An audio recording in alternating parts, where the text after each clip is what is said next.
Good day, I'm Stephen McHugh, and this is your JIS News for Wednesday, November 20. The Planning Institute of Jamaica, PIOJ, is reporting an estimated 0.3% growth in the economy for the July to September quarter of this year.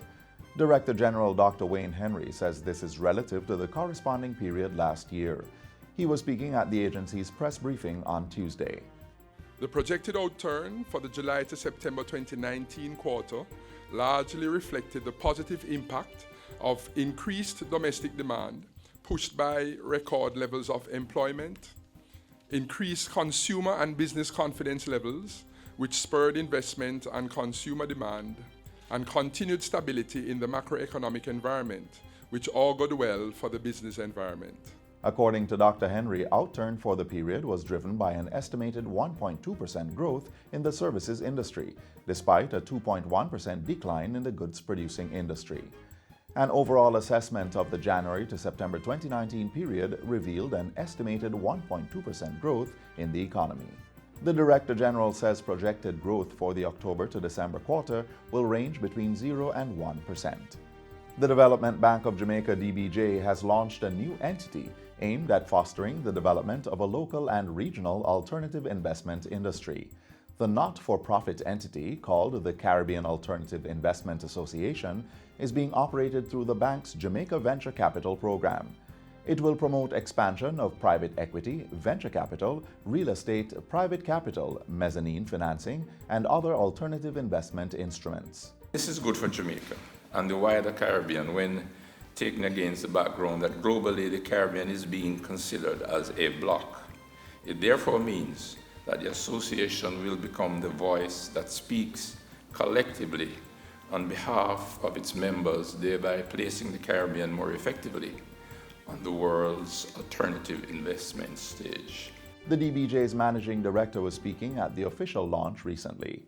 He said the establishment of the association was one of the deliverables under a technical agreement with the Inter-American Development Bank in 2016 for the formation of a private equity venture capital industry in Jamaica.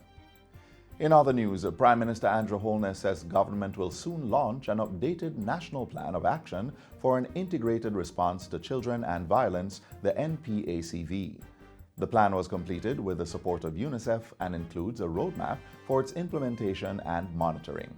We must get it right, as we cannot allow violence to continue to destroy our children, families, communities, and the overall quality of life that Jamaicans aspire to. Mr. Holness was speaking during an historic sitting of Parliament Tuesday where, for the first time, children shared with the House ways parliamentarians can protect their rights. Many of us are being bullied. Many of us are being beaten. Many of us are being sexually and emotionally abused. And we are being murdered. This violence started in the days of slavery, and to this day it continues. So I ask you, what are you doing to help break the cycle? Along with the NPACV, the Prime Minister says government has redoubled its efforts to promote children's best interest. Among the initiatives are the appointment of a National Commission on the Prevention of Violence to combat Jamaica's culture of using violence to resolve conflicts. 5 key pieces of legislation are also being amended with the children in mind. Effective 2020, eGov Jamaica Limited will transition to a new entity to be named the Information and Communications Technology ICT Authority. Chief Executive Officer for eGov Jamaica Limited, Maurice Barnes, made the disclosure while addressing a recent JIS think tank. He advised that in its new role, the agency will have primary responsibility for the country's overall ICT governance framework. With this new authority, this will also improve the governance of ICT across Jamaica, as well as give it the sort of the legislative power to ensure that there are certain standards are in place, that policies which are put in place, that they are being adhered to across the GOJ.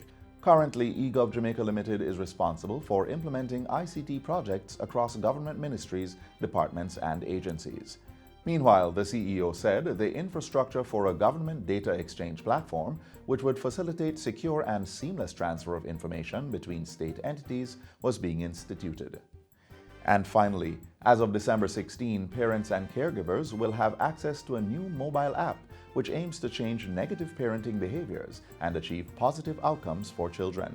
The app, dubbed the First 1,000 Days, was launched by the Early Childhood Commission during a ceremony at the Terra Nova All-Suite Hotel in Kingston yesterday. During the ceremony, Minister with Oversight for Education, Carl Samuda, commended the ECC for development of the app, which he said would equip parents with vital information in this critical stage of childhood development. Early childhood begins before the child is born.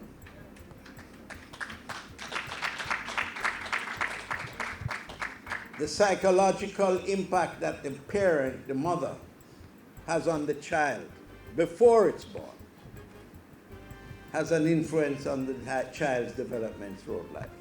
The app is free of cost and enables users to know the kind of development that is taking place with their children and to track and address their development milestones. It was developed by local software and technology firm Elictum Technologies with funding from UNICEF in the amount of approximately $1.5 million. And that's it for JIS News Today. I'm Stephen McHugh. Thanks for watching.